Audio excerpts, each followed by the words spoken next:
दोस्तों, एक गरीब आदमी ने बड़ी कठिन साधना से अभाव के बावजूद अपने इकलौते पुत्र को पढ़ा लिखा कर बड़ा अधिकारी बना दिया था।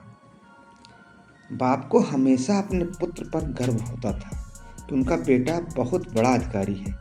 साथ ही उन्हें खुद पर भी अहंकार था कि उन्होंने बड़ी मुश्किलों के बावजूद अपने इकलौते पुत्र को योग्य बना दिया था।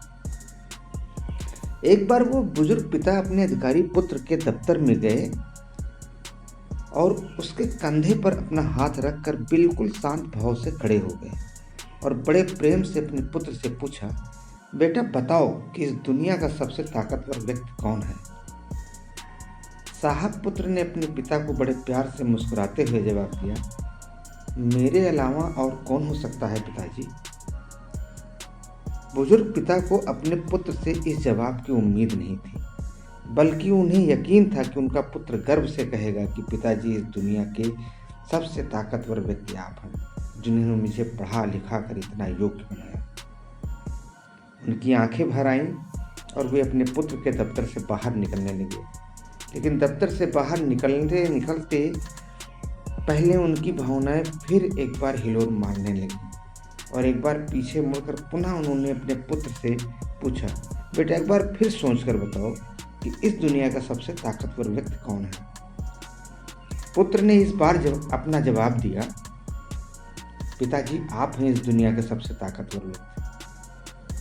वो बुजुर्ग पिता अपने पुत्र के इस जवाब को सुनकर आश्चर्यचकित हो गए और फिर उन्होंने कहा, अभी तो तुम अपने आप को इस दुनिया का सबसे ताकतवर व्यक्ति बता रहे थे, फिर अचानक क्या हो गया कि अब तुम मुझे बताने लग गए। पुत्र बिल्कुल खामोशी से अपनी कुर्सी से उठा और बेहद शालीनता से अपने पिता का हाथ पकड़कर उन्हें अपने कुर्सी पर बैठा दिया। उसके बाद बोला, पिताजी जब पहली बार आपने मुझसे प्रश्न पूछा था उस वक्त आपका हाथ मेरे कंधे पर था और जिस पुत्र के कंधे पर या सिर पर उसके पिता का हाथ हो वो पुत्र तो यकीनन इस दुनिया का सबसे ताकतवर व्यक्ति होगा। बुजुर्ग पिता की आंखों से अश्रुधारा बहने लगे। उन्होंने अपने पुत्र को अपनी बाहों में जकड़ लिया। माँ बाप का ऋण 7 जन्मों तक नहीं चुकाया जा सकता। दोस्तों, चैनल पर बने रहें और चैनल को सब्सक्राइब न किए हों तो चैनल को सब्सक्राइब करके बेल आइकन को ऑल पर सेट कर लें ताकि इस तरह की वीडियो आपको सबसे पहले मिल सके। मिलते हैं एक और दिल को झकझोर देने वाली महत्वपूर्ण वीडियो में। तब तक के लिए धन्यवाद।